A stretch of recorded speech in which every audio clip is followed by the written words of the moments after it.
Halo, selamat pagi. Bertemu lagi dengan saya Regita Dwi Cahyani, tentunya di pembahasan mengenai properti. Nah, kali ini tema kita adalah tips investasi di kala pandemi. Karena sudah hampir 2 tahun kita menjalani kehidupan di tengah pandemi COVID-19 ini. Tentunya pandemi ini sangat berdampak terhadap masyarakat di Indonesia. Banyak sekali orang-orang yang kehilangan pekerjaan maupun mengalami permasalahan ekonomi. Nah, kali ini akan dibahas investasi apa yang cocok dilakukan pada saat pandemi COVID-19 ini. Nah, pada hari ini saya ditemani dengan Bapak Novi Sanjaya selaku General Manager Grand Utama. Kita akan bertanya-tanya apa sih usaha ataupun investasi yang cocok dilakukan pada masa pandemi ini. Nah, oke, selamat pagi Bapak. Ya, Novi selamat pagi Sanjaya. Mbak Gita. Gimana Pak? Sehat? Alhamdulillah sehat, selalu semangat ya. Ya. Oke. Tentunya kita harus selalu menjaga kesehatan ya, apalagi di era pandemi seperti saat ini. Nah, kebetulan banyak nih Pak masyarakat di Indonesia yang ingin tahu apa sih investasi yang cocok dilakukan pada saat pandemi ini Pak. Oke. Tentunya kita membutuhkan apa ya Pak? Solusi gitu seperti itu. Ya, jadi memang saat ini ya kita lagi menghadapi masa-masa sulit ya, di mana hampir semua sektor bisnis itu sekarang terkena dampaknya. Jadi bahkan mulai dari PKL, kemudian juga usaha-usaha baik itu retail dan lain sebagainya hampir terkena dampaknya dari kondisi saat ini, karena istilahnya fluktuasi ekonomi baik itu ekonomi mikro maupun ekonomi makro itu sekarang cukup down ya, cukup drop, apalagi ditambah dengan situasi PPKM, pemerintah telah menetapkan PPKM sehingga betul-betul berdampak terhadap situasi ekonomi kita. Nah, disinilah sebenarnya sektor properti itu mempunyai add value atau nilai tambah sebenarnya. Karena sebelum kita masuk ke properti, sebenarnya kita di dalam bisnis kita itu perlu yang namanya investasi ya. Jadi investasi itu merupakan hedging Mbak Gita. Jadi investasi itu merupakan hedging, merupakan lindung nilai. Ketika bisnis kita mengalami kemerosotan, ketika usaha kita mengalami kemerosotan, maka investasi itulah yang nanti akan menjadi hedging, menjadi sebuah lindung nilai. Nah, investasi itu sendiri pun juga macam-macam ya. Jadi mulai dari investasi itu emas, kemudian juga saham, reksadana, bahkan terakhir di properti. Cuma kalau yang jenis investasinya itu tidak fluktuatif atau fluktuasinya itu rendah, itu bisa di level emas atau di properti. Nah, jadi saat ini menurut saya bahwa investasi yang paling sesuai, yang paling cocok untuk hedging atau lindung nilai dari sebuah bisnis kita adalah properti. Karena ketika kita beli properti 10 tahun yang lalu itu harganya katakanlah per meternya itu tanah itu 5 juta, nah itu sekarang sudah naik berkali-kali lipat. Nah, oke.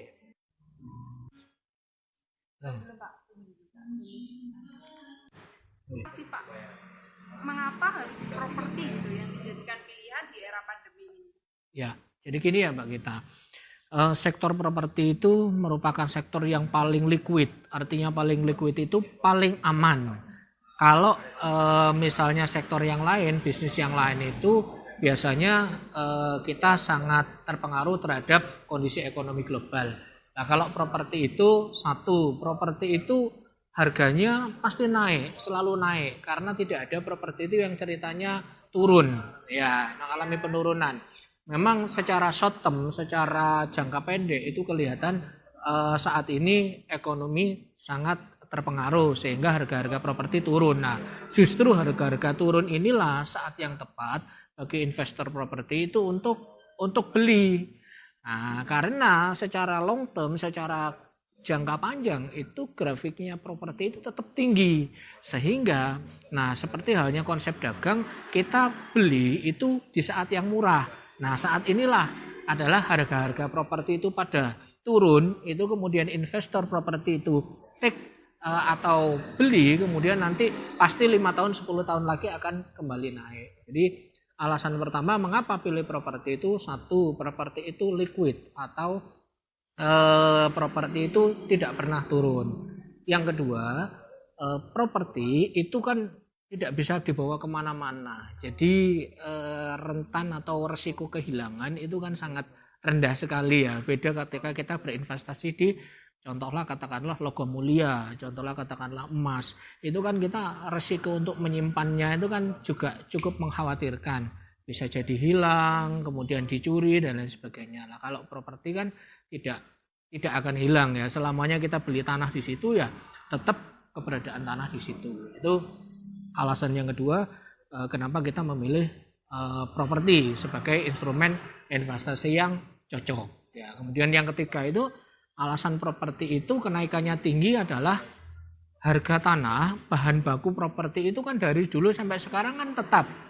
Karena semakin bertambahnya manusia, semakin bertambahnya orang yang menghuni di bumi ini, jumlah properti yang disediakan itu semakin kecil. Kalau dulu kita beli properti harga 100 juta itu bisa dapat luasan bahkan mungkin 50 kali 50. Nah, kalau sekarang 100 juta kan hanya satu kapling.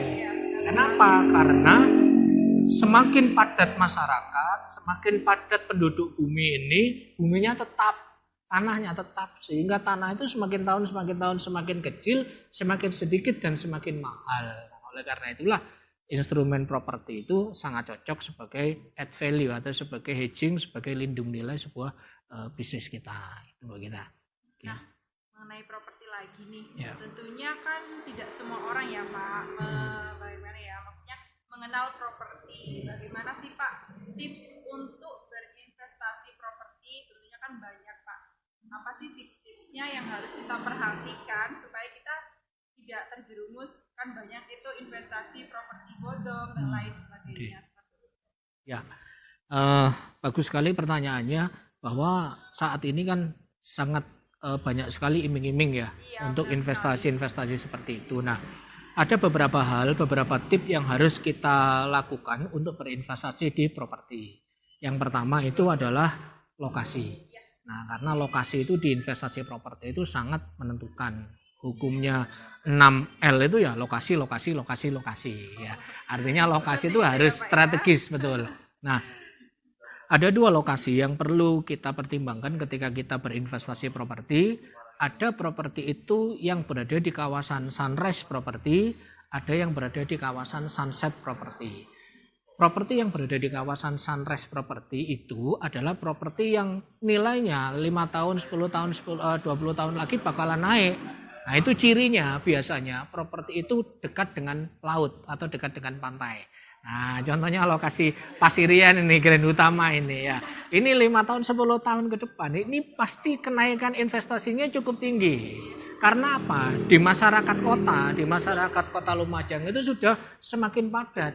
Sehingga tanah-tanah yang disediakan sudah semakin sempit. Sehingga mereka akan mengarah untuk mencari lokasi-lokasi yang di dekat laut. Nah, ini pasti investasinya naik. Satu lokasi. Kemudian yang kedua, yang harus tips yang harus dimiliki untuk berinvestasi properti adalah tujuannya. Untuk investasi properti ini kita tidak bisa menggunakan termin atau istilahnya jangka waktu yang pendek. Hanya 1 tahun, 2 tahun dijual lagi tidak bisa. Tetapi tujuannya properti itu investasinya adalah long term ya, jangka panjang. 5 tahun, 10 tahun, bahkan 20 tahun lagi. Nah, itu tujuannya. Kemudian tips yang ketiga itu adalah lihat kondisi geografis dari lokasi tersebut. Artinya kondisi demografinya, kondisi bisnisnya itu seperti apa. Nah, contoh perumahan Grand Utama ini kan lokasinya sangat strategis sekali, berada di dekat dengan jalur lintas selatan, kemudian dekat dengan alun-alun Pasirian, dekat dengan pasar Pasirian, dan jalan-jalan depan itu cukup ramai sehingga dilalui banyak orang. Nah, ini cukup membuktikan bahwa di perumahan Grand Utama ini, coba lihat di ruko-rukonya depan itu perkembangan area komersilnya itu berarti sudah semakin bagus, sudah semakin berkembang. Artinya di daerah ini, di daerah Pasirian ini nanti prospek propertinya itu akan semakin bagus 10 sampai 20 tahun ke depan. Ya, jadi itu tips-tipsnya untuk berinvestasi di properti.